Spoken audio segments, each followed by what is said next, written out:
ఆచి చికెన్ మసాలా. జగన్ కి గుండెగిపోయేలా సారీ చెప్పిన లోకేష్. వివరాల్లోకి వెళ్తే ఈ గుండెగిపోవడాలు ఏంటి భాష అని అనుకుంటే మరి ఆ భాషకి శ్రీకారం చుట్టింది. మరి దానికి మొదలుపెట్టిన దాన్ని మన మాజీ ముఖ్యమంత్రి జగన్మోహన్ రెడ్డి. ఎందుకంటే మనకు తెలియదు ఇంకా జస్ట్ 1 minute అది రిమైండ్ చేసి ఆ తర్వాత టాపిక్లోకి వెళ్దాం.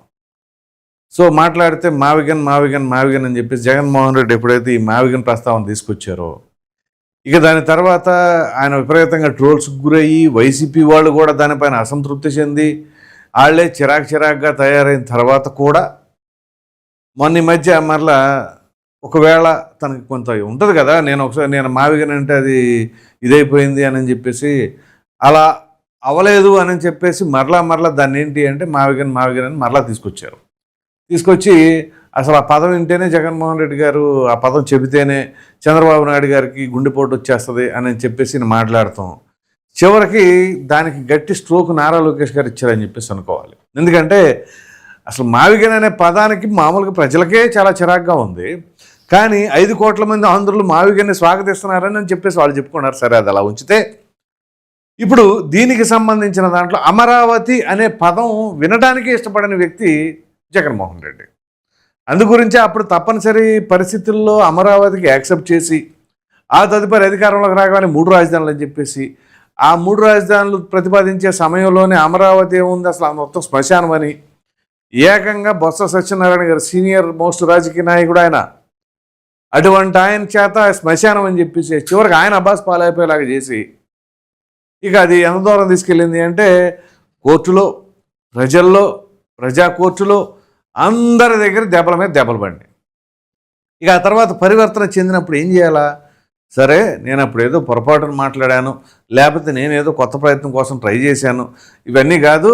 ప్రజలందరూ కూడా అమరావతికి ఆమోదం తెలుపుతున్నారు కాబట్టి ఏది మొన్న ప్రజా తీర్పు ద్వారా నేను కూడా ప్రజలకు అనుగుణంగా మారాలి కాబట్టి సరే నేను కూడా అమరావతికే కట్టుబడి ఉన్నానని చెప్తే ఎంత హుందాగా ఉండేది.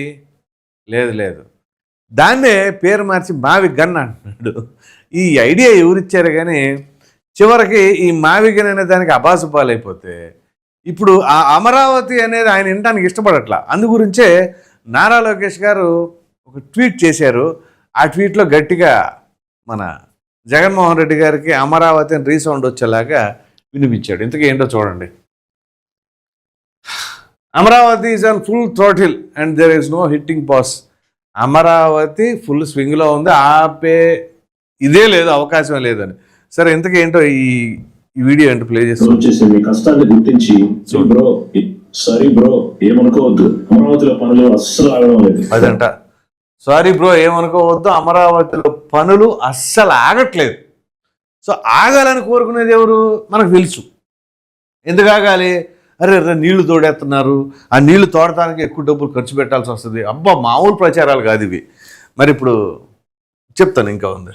వర్షం పడితే చాలు పరిగెత్తుకొచ్చి అమరావతి మునిగిందంటూ ట్రోల్ చేసే మీ కష్టాన్ని గుర్తించి ఈ రోజు ఎలాగైనా మీకు హెల్ప్ చేద్దామని ట్రై చేశాం. కానీ ఏం చేద్దాం, అన్ని సైట్లలో పనులు ముమ్మరంగా జరుగుతున్నాయి. హైకారిక్ టవర్స్ పనులు, అసెంబ్లీ పనులు, హైకోర్టు పనులు, రోడ్లు, రిజర్వాయర్లు, ఎల్పిఎస్ ప్లాట్ల పనులు, ఎమ్మెల్యే ఎమ్మెల్సీ టవర్లు, ఏఎస్ టవర్లు, సెక్రటరీ బంగళాలు, జియో towers, NGO towers, group D towers, Happinest, minister బంగళాలు, ఇలా ప్రతి ఒక్కటి ఇదేదో మీరు ఏ ఇల్లు అది ఇది మళ్ళీ అంటారేమో, అన్ని వర్క్స్ నడుస్తున్నాయి.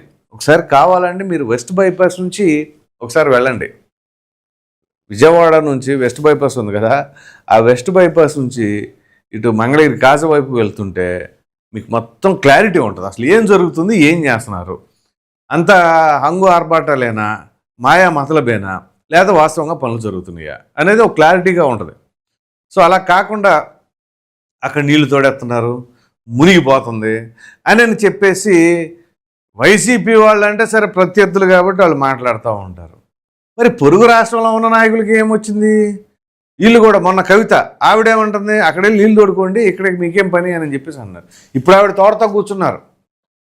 ఆవిడ వాళ్ళ పార్టీ వాళ్ళందరూ కలిసి హైదరాబాద్లో వర్షం ఎప్పుడు వస్తుందా అని చెప్పేసి గొడుగులు పట్టుకోవటం లేదు, ఇక గొడుగులు మించిపోయేలాగా వర్షం వస్తే బకెట్లు పట్టుకోవడం తోడు పోసేయడానికి, అలా మాట్లాడుతూ ఉంటాం అన్నమాట.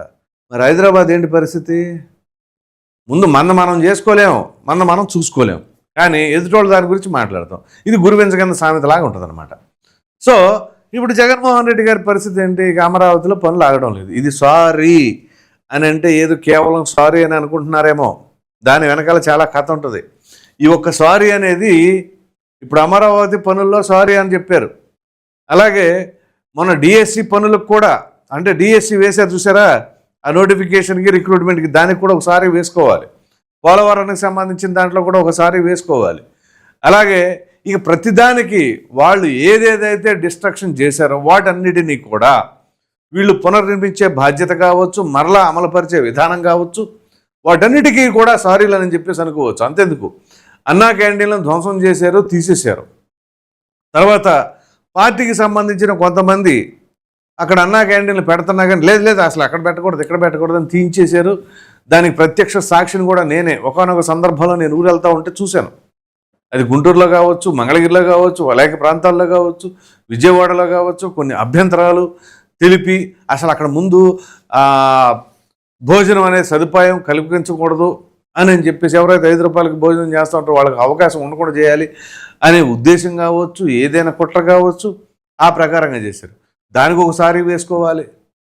ఇది ఎలా ఉంటుందంటే, గబ్బర్ సింగ్ సినిమాలో పవన్ కళ్యాణ్ సారీ చెప్పమంటారు వాళ్ళ తమ్ముడికే. సారీ చెప్పిన తర్వాత మరలా సారీలు చెప్తా రారనుకో 4-5 సారీలు తీసుకో అని చెప్పేసి అంటాడు. అట్లాగే ఇది ఒక సారీ కాదు, చాలా సారీలు. ఆ రకంగా ఇప్పుడు ఆ సారీలు చెప్పారు అంటే ఏంటి పరిస్థితి దాన్ని బట్టి? సో ఇక భవిష్యత్తు ఈ పనులు ఆగట్లేదు కాబట్టి భవిష్యత్తులో కూడా మీరు ఇక అవకాశం లేదు, మీకు అధికారం అనేది కళ అనే దానికి నిదర్శనంగా ఈ సారీ ఉందని చెప్పుకోవాలి. సో ఇదే అమరావతిని కంపేర్ చేసుకోండి. 2024 బిఫోర్, ఆ తర్వాత 24 అనేది చూసుకుంటే అమరావతి ఈజ్ వాట్ అనేది, ఆ ప్రోగ్రెస్ ఏంటి అనేది స్పష్టంగా ప్రతి ఒక్కరికి తెలుస్తూ ఉంటుంది. 2024 ఏదో జగనన్న వన్స్ మోర్ అని చెప్పేసి రోజా గారు అన్నారు. ఎందుకు? ఆ అమరావతి ఉన్న అడవుల సాలకు ఇంకా పెంచాలనా, ఏమి చేయకుండా ఉండాలనా? సో అదేమైంది, 2024 జగనన్న నో మోర్ అన్నట్టుగా చేసింది. అలా ఉంటుంది అనమాట. సో ఇక్కడ ఈ సారీ అనేది కేవలం ఒక అమరావతికి ఒక్క సారీకి అని అనుకుంటే, సారీ బ్రో ఇక మీరు కళ్ళలో కూడా రాలేరు అధికారంలోకి అనే తరహాలో ఆయన ట్వీట్ చేయటం, అక్కడ జరుగుతున్న పనులను వివరించే ప్రయత్నం చేయటం, ఇలా ప్రతి ఒక్క అంశాన్ని కూడా కళ్ళకు కట్టినట్లుగా చూపించే ప్రయత్నం చేయటం. సో ఇక దానికి బడ్జెట్ అంటారా, కేంద్ర సహాయ సహకారాలతో చేసుకుంటూ పోతూ ఉన్నారు.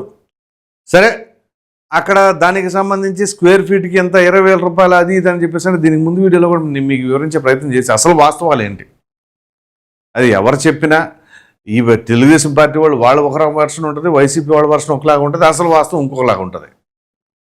సో ఎందుకంటే ఎవరి పార్టీని ప్రతిబింబించుకునేలాగా లేకపోతే ఎదురు పార్టీని ఎండగట్టేలాగా వీళ్ళు ప్రయత్నాలు చేస్తారు. ఎండగట్టవచ్చు వాస్తవాలు అయితే. నిజంగా కూటమి పార్టీ ఇదే అమరావతి రాజధాని నిర్మాణానికి 20,000 రూపాయలు అది కూడా కమిషన్ల కోసం ఆ రకంగా చేస్తుంది అన్నారు అనుకోండి, ఖచ్చితంగా దాన్ని నిలవేయచ్చు. కానీ అందులో వాస్తవం ఎంత ఉంది అది చూడాలి కదా. అసలు బడ్జెట్ ఎంత, అక్కడ అవుతున్న నిర్మాణ వ్యయం ఎంత, అవన్నీ కూడా పరిశీలించకుండా ఎలా పడితే అలా మాట్లాడితే ఎలాగా? సో ఇలా ఉంటుంది. మరి ఇది ఎలా ఉన్నప్పుడు ఎందుకు వృధా ఖర్చులు ప్రజల మీద నెత్తి మీద వేస్తున్నారు అన్నప్పుడు, ఇదే విశాఖపట్నంలో ఏ రకంగా నిర్మించారు దాన్ని? ఋషికొండ భవనం ఎందుకు? దానికి అప్పుడు అది కూడా అడిషనల్ ఖర్చే కదా, ఎందుకు అన్నెసరీ పైగా అది. మరి వాటన్నిటిని దృష్టిలో పెట్టుకోకుండా రాజధాని నిర్మిస్తే మాత్రం వద్దొద్దు, వేస్ట్ వద్దొద్దు అని చెప్పేసి మాట్లాడుతూ ఉన్నారంటే ఇలా ఉంటుంది. చివరికి దాన్ని హైవేకి పరిమితం చేద్దాం అంటున్నారు. అసలు రాజధానికి హైవేకి పరిమితం చేయడం, హైవే కనెక్టివిటీ ఉండాలని కోరుకోవాలి, హైవేనే రాజధాని అన్నారంటే ఇక వాళ్ళ ఆలోచన తీరు ఎలా ఉంది ఏంటి అని చెప్పేసి అర్థం చేసుకోవచ్చు. మొత్తమే చెప్పుకోవాల్సి వస్తే జగన్మోహన్ రెడ్డి గారికి లేదా వైసీపీ వాళ్ళకైతే రీసౌండ్ వచ్చేలాగా సారీ చెప్పారని చెప్పేసి అయితే నారా లోకేష్ గారు అనుకోవచ్చు. మరి మీరేమనుకుంటున్నారో అనే అభిప్రాయం అయితే కామెంట్లో తప్పకుండా తెలియచేయండి. Thank you.